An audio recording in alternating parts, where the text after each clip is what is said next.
Hi students, आज हम Huygens principal use करके जो लॉज ऑफ रिफ्लेक्शन है एंड लॉज ऑफ रिफ्रैक्शन है वो हम प्रूव करेंगे। And this is a very important derivation for your coming exam, right. So ये हम कैसे करते हैं? हाइजेंस प्रिंसिपल क्या बोलता है आपको? So Huygens principle gives you the idea about the wave front. So you know what is a wave front?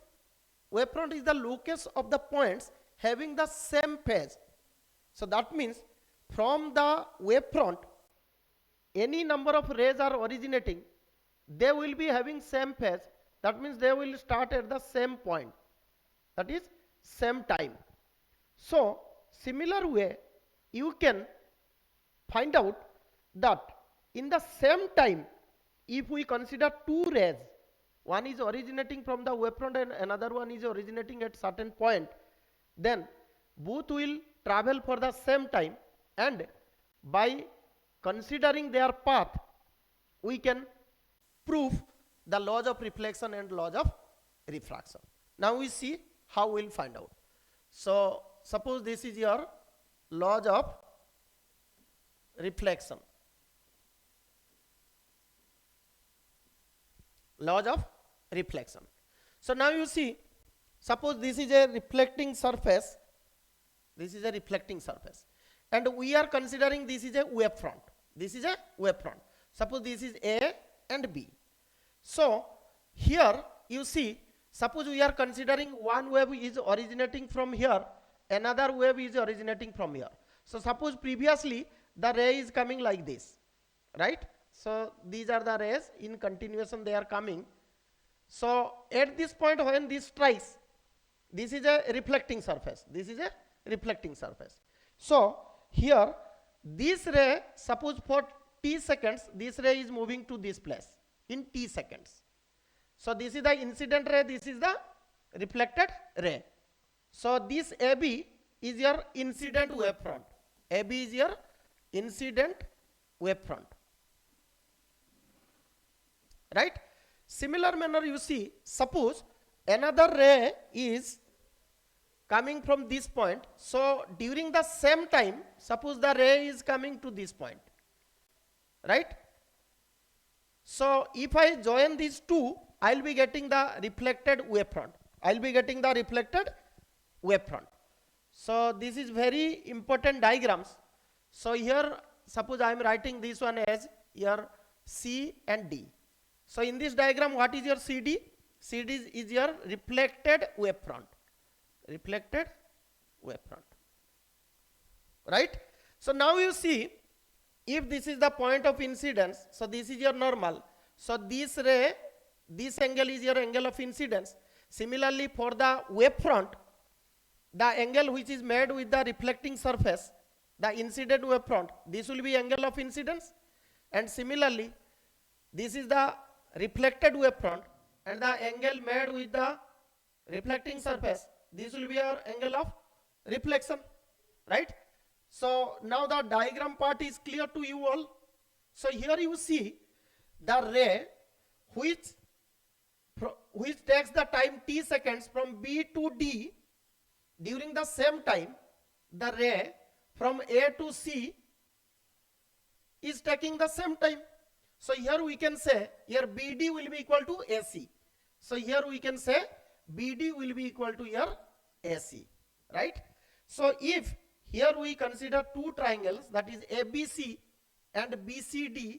So in triangle ABC and here triangle BCD, we get your AB, that is your BC will be common to both the triangles, and similarly your BD and the AC, these are the two rays which are traveling for the same time in the same time duration, so the distances will be same.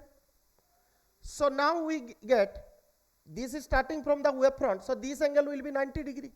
Similarly this is reflected wave front, this ray is reaching, so this will be 90 degree. So we can say here A angle is equal to D angle is equal to 90 degree. So by your SAS, side angle side, we can say your triangle ABC is similar to triangle BCD. So by simplicity, we can say your corresponding angles will be equal. So that is I is equal to R. So you know what is laws of reflection?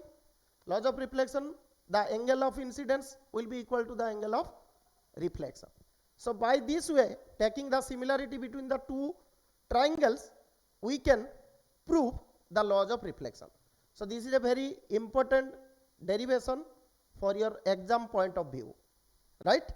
Similarly, now we will be discussing the laws of refraction. Laws of refraction.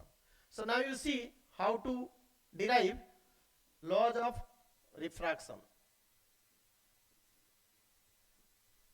So you know what is refraction? Refraction means the medium is changing. The medium is changing. So now suppose this is a refracting surface. This is your rarer medium and this is your denser medium, right? So suppose we are considering the similar manner, we are considering a wavefront like this. So in this wavefront, suppose this wave is coming and this wave is coming. Here only thing is that we are having a refracting surface. So refracting surface means there will be the deviation in its path. So it is supposed to move like this. This is the normal. So rarer to denser, so it will be close to the normal. So suppose it is coming to this point in time t seconds. In time t seconds. So similarly, the ray which is coming from this point during this time, suppose in the rarer medium it is coming to here. It is coming to here. So now you observe this one. So if I join this one, so this will be the refracted wavefront. So here I can tell your AB and this will be your CD. So here AB will be equal to your incident wavefront, and similarly your CD is equal to refracted wavefront, right? So now you observe this one here. This angle will be angle of incidence. So suppose for the same time the ray is moving from B to D in the denser medium. Suppose in the denser medium the velocity is V2. So this distance here BD will be equal to V2 into T, right? Similarly, for this ray, this is coming from A to C in time t seconds in the first medium. Suppose the velocity of the light ray is V1 in rarer medium. So the distance will be V1t. So here I can say here AC is equal to V1 into T, right? So in this manner, all the parameters are clear to you. So this is the incident wavefront. So this is the refracting surface. So the angle will be I here. And similarly, this is the refracted wavefront. And with the refracting surface, the angle will be R. So here you see the ray is moving from rarer to denser. So we can consider here the Snell's law. So if we put the Snell's law at the surface BC, so what will be the formula now? Here sin I will be equal to, suppose we want to find out sin I upon sin R. So what will be the value of sin I here? You see here sin I. So sin I means this is a right angle triangle and similarly this will be a right angle triangle.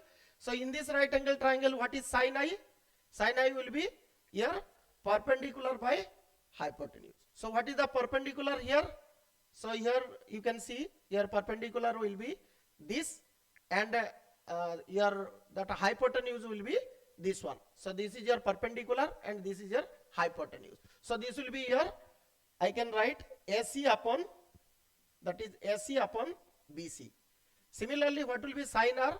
In sin R we will be getting here. So this is your AC upon BC. Similarly, for sin R, what will be the value of sin R here?